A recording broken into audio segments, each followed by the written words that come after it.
اعوذ باللہ من الشیطان الرجیم بسم اللہ الرحمن الرحیم۔ معزز خواتین و حضرات، عزیز طلبہ و طالبات، ڈیلی قرآن کلاس میں آپ سب کو خوش آمدید۔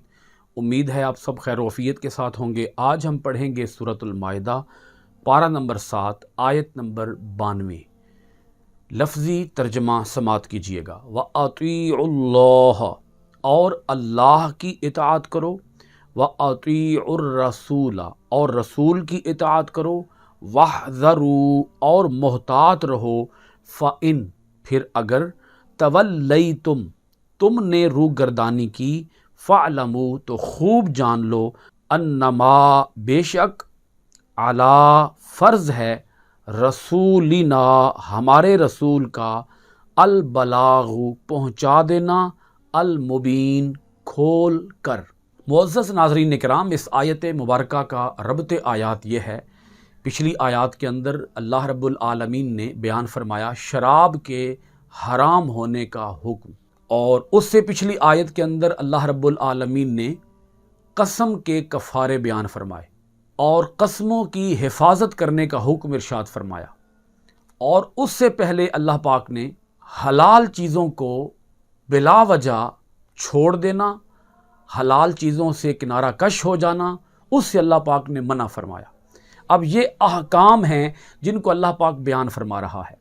ان احکام کے بیان کے بعد اللہ پاک بیان فرماتا ہے وَأَطِیعُوا اللَّهَ وَأَطِیعُوا الرَّسُولَ وَاحْذَرُوا، اللہ اور اس کے رسول کی اطاعت کرو اور محتاط رہو۔ یہاں محتاط کا معنی یہ ہوگا کہ کہیں ایسا نہ ہو کہ تم کسی فعل حرام کو حلال کرنے بیٹھ جاؤ، یعنی کوئی تعویل نکال کر، کوئی صورت نکال کر، کوئی ہیلا بہانہ تراش کر تم کہیں اللہ اور اس کے رسول کی نافرمانی کی کوشش نہ کرنا، اللہ اور اس کے رسول کی نافرمانی کی جرت نہ کرنا۔ یاد رکھو، اللہ پاک ارشاد فرماتا ہے کہ تمہارے اوپر اللہ کی اطاعت بھی فرض ہے، رسول کی اطاعت بھی فرض ہے۔ اگر تم اللہ اور اس کے رسول کے بیان کردہ احکام سے 1 انچ کے برابر، 1 آدھے انچ کے برابر بھی، ہلکے سے بھی، تھوڑے سے بھی ادھر ادھر ہٹ گئے تو تم راہ راست سے دور ہو جاؤ گے۔ احتیاط کا مطلب یہ ہے کہ پوری ذمہ داری کے ساتھ، پوری ہوش مندی کے ساتھ، پوری طرح بیداری کے ساتھ اور پوری طرح احتیاط کے ساتھ تم جو ہدایت ہے اس کا دامن تھامے رہو، جو صراط مستقیم ہے اس کا دامن تھامے رہو، جو قرآن مجید کے احکامات ہیں ان کے اوپر کار بند رہو، اس میں ذرہ برابر بھی کوتاہی نہ آئے۔ کوئی کام بھی تم کرنے لگو تو اس میں اللہ اور اس کے رسول کے حکم کو سب سے پہلے دیکھو۔ اگر اس کام کے اندر اللہ اور اس کے رسول کا حکم ہے وہ کرو، اللہ اور اس کے رسول نے منع کیا ہے اسے باز آ جاؤ۔ پھر اس میں کوئی تعویلیں نکالنے بیٹھ نہ جاؤ کہ یہ صورت بنتی ہے اس کے جواز کی، یعنی ناجائز کام کو ناجائز سمجھو، حرام کام کو حرام سمجھو۔ اور پھر اللہ پاک نے آگے 2 ٹوک انداز میں ارشاد فرمایا فَإِن تَوَلَّیْتُمْ، اگر تم نے روگردانی کی اللہ اور اس کے رسول کی اطاعت سے، فَاعْلَمُوا، تو خوب جان لو، اَنَّمَا عَلَىٰ رَسُولِنَا الْبَلَاغُ الْمُبِينُ، کہ ہمارے رسول کا تو اتنا ہی فرض ہے کہ وہ پہنچا دیں ہمارے احکام کو پوری طرح سے کھول کر تم تک۔ رسول کی ذمہ داری تو اتنی ہی ہے، رسول نے تو اپنی ڈیوٹی، اپنی ذمہ داری، اپنا فرض منصبی ادا کر دیا کہ جب انہوں نے اللہ کے احکام کو تم تک پہنچا دیا، اب ان احکام کی پیروی کرنا یہ تو تمہارا کام ہے، سو احکام کی پیروی سے غفلت نہ برتو، کوتاہی نہ برتو، کوئی غلطی نہ کرو اللہ اور اس کے رسول کی اطاعت کے معاملے میں۔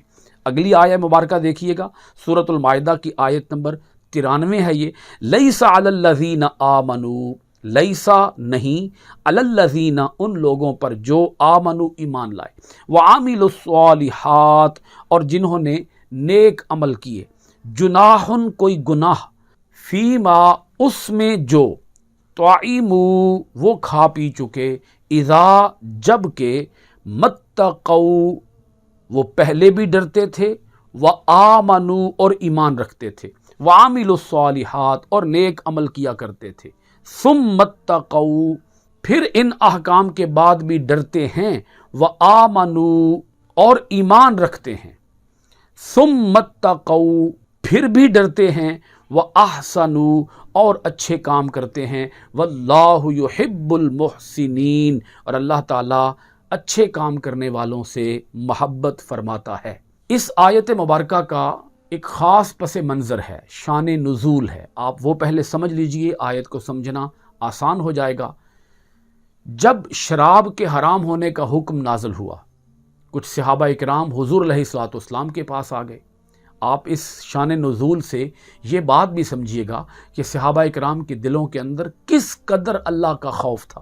حضور علیہ الصلوۃ والسلام کے پاس صحابہ اکرام آئے، عرض کیا یا رسول اللہ صلی اللہ علیہ وسلم، شراب کے حرام ہونے کا حکم تو اب آیا ہے، حرمت شراب کے حکم کے نازل ہونے سے پہلے بہت سے ایسے صحابہ اکرام جو کہ مومن تھے، وہ حالت ایمان میں اس دنیا سے پردہ پوش ہوئے، ان پر موت آئی اور وہ اللہ کو پیارے ہو گئے۔ وہ شراب تو پیتے تھے کیونکہ عرب کے اندر شراب کا رواج تھا، چونکہ شراب حرام نہیں ہوئی تھی سو وہ شراب پیتے تھے۔ تو جو صحابہ اکرام اس حکم کے، شراب کے حرام ہونے کے حکم سے پہلے جو صحابہ اکرام دنیا سے پردہ پوش ہو گئے، فوت ہو گئے، ان کی وفات ہو گئی اور وہ شراب پیتے تھے، تو کیا اس زمانے میں ان کے شراب پینے پر اللہ تعالیٰ ان سے باز پرس کرے گا؟ اللہ تعالیٰ ان کی گرفت کرے گا؟ اللہ تعالیٰ انہیں کوئی عذاب دے گا، کوئی سزا دے گا؟ یہ صحابہ اکرام کو فکر دامن گیر ہوئی۔ حضور علیہ الصلوۃ والسلام سے جب یہ سوال پوچھا، دریافت کیا، تو رسول اکرم صلی اللہ علیہ وآلہ وسلم کے بتانے سے پہلے ہی اللہ پاک نے یہ آیت مبارکہ نازل فرما دی۔ اب دیکھیں آیت مبارکہ کا پہلا جملہ اس پس منظر کے اندر آپ سمجھیں گے تو آپ کو بخوبی سمجھ آئے گی۔ لیس علی الذین آمنوا وعملوا الصالحات جناح فیما طعموا اذا متقوا وآمنوا، نہیں ہے ان لوگوں پر کوئی گناہ، کوئی حرج جو ایمان لائے، نیک عمل کرتے رہے، ان پر کوئی حرج نہیں ہے اس بارے میں کہ وہ کھا پی چکے تھے، جو کچھ وہ کھا پی چکے تھے وہ ان کے لیے حلال ہوگا، وہ ان کے لیے جائز ہوگا، کیونکہ ابھی حرمت شراب کا حکم نازل ہی نہیں ہوا تھا، وہ اس سے پہلے پیتے رہے اور دنیا سے پردہ کر گئے، تو اس کے اوپر ان کو اللہ تعالیٰ کوئی گرفت نہیں کرے گا، کیونکہ وہ تو حکم الہی کے نازل ہونے سے پہلے دنیا سے چلے گئے، تو ان سے اس بارے میں کوئی باز پرس نہیں ہوگی، انہیں کوئی گناہ نہیں ہوگا۔ اللہ رب العالمین نے اس کے بعد آگے کچھ شرائط کا ذکر کیا ہے۔ وہ شرائط کیا ہیں دیکھیے گا۔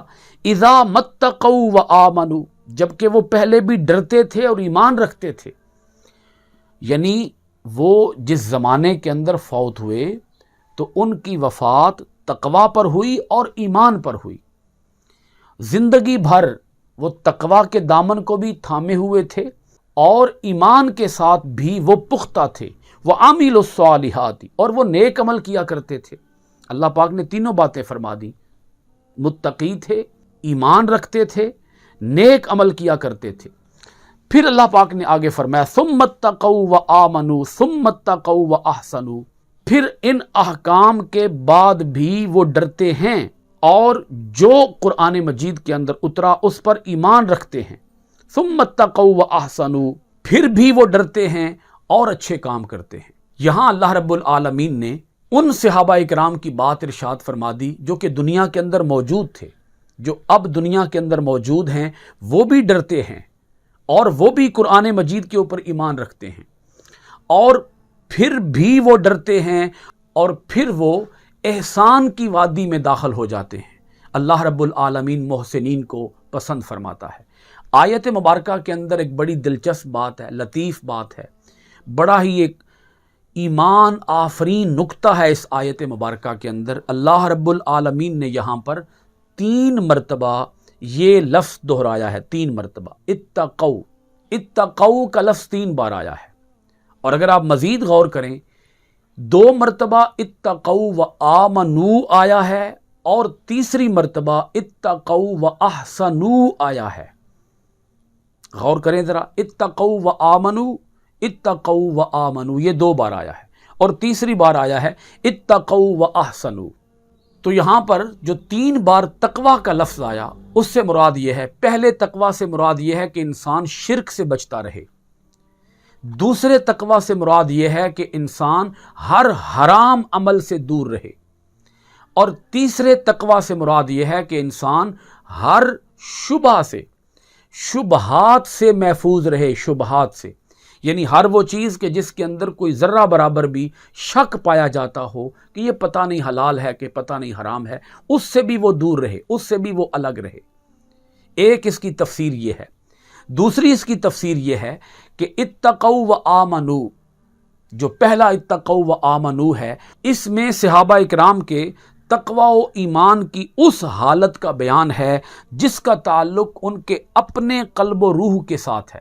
یعنی تقوی اور ایمان، اور یہ وہ تقوی اور ایمان ہے جس کا تعلق انسان کے اپنے قلب و روح کے ساتھ ہے. اور جو دوسری بار آیا اتقوا و آمنو، اس میں صحابہ اکرام کے تقوی و ایمان کی اس کیفیت کا ذکر ہے جو ان صحابہ اکرام کے اور دوسرے لوگوں کے درمیان تھی. یعنی ایک آدمی جو دوسرے سے تعلق رکھتا ہے تو اس کا تعلق کس نوعیت کا ہے؟ کیا اس تعلق میں تقوی اور ایمان موجود ہیں؟ کیونکہ بندوں کے ساتھ جو ہمارے تعلقات ہیں، ان تعلقات کے اندر بھی ہمیں اللہ تعالیٰ سے ڈرنا چاہیے اور اللہ تعالیٰ کے اوپر ایمان مضبوط رکھنا چاہیے. یعنی ہمارا تعلق کسی ایسے شخص کے ساتھ نہ ہو جو اللہ تعالیٰ کا نافرمان ہے، جو اللہ تعالیٰ کا دشمن ہے، جو اللہ تعالیٰ کے احکام کی صریحاً کھلم کھلا خلاف ورزی کرتا ہے. ہمارا اس کے ساتھ تعلق نہیں ہونا چاہیے. اور ہمارے تعلقات پولائٹ ہونے چاہیے، شائستہ ہونے چاہیے. ہمارے تعلقات خوبصورتی پر مبنی ہونے چاہیے. ہمارے تعلقات کے اندر کوئی بگاڑ نہیں ہونا چاہیے، کوئی خرابی نہیں ہونی چاہیے. ہمارے تعلقات کی نوعیت درست ہونی چاہیے. تو اللہ پاک نے جو دوسری بار تقوی اور ایمان کا ذکر کیا، اس کا تعلق بندوں اور بندوں کے دوسرے انسانوں کے ساتھ تعلقات کے اندر ہے. تیسری بار جو اتقوا و احسنوا کا لفظ آیا ہے، یہ صحابہ اکرام کی اس حالت کی طرف اشارہ ہے جو ان کے اور ان کے رب کے درمیان تھی. یعنی پہلی قسم ہے اپنے قلب و روح کی، دوسری قسم ہے دوسرے لوگوں کے ساتھ تعلقات کی، اور تیسری قسم ہے اللہ رب العالمین کے ساتھ تعلق کی. تو اللہ پاک نے یہاں پر بڑی خوبصورت بات ارشاد فرمائی ہے کہ جب تم علیحدہ ہوتے ہو، خلوت میں ہوتے ہو، تو اپنے قلب و روح کا دھیان رکھو، اس کے اندر کہیں کوئی برائی نہ آ جائے، کہیں کوئی اس میں بگاڑ نہ آ جائے. اپنے قلب کو، اپنے روح کو پاکیزہ رکھو. اور جب تم جلوت میں ہوتے ہو، جب تم لوگوں کے ساتھ ہوتے ہو، تو اس وقت تمہارے تعلقات کے اندر کوئی اخلاقی گراوٹ نہیں آنی چاہیے، کوئی رخنہ اندازی نہیں آنی چاہیے، کوئی خرابی پیدا نہیں ہونی چاہیے. اور تیسرا جو تقوی اور احسان ہے، وہ تقوی و احسان ہے اللہ کے ساتھ تعلق میں. یعنی خلوت اور جلوت، ان دونوں میں تم اپنے قلب و روح کا بھی دھیان رکھو، اور دوسرے لوگوں کے ساتھ تعلقات کے اندر بھی تم احکام الہیہ اور یاد الہیہ کو شامل رکھو.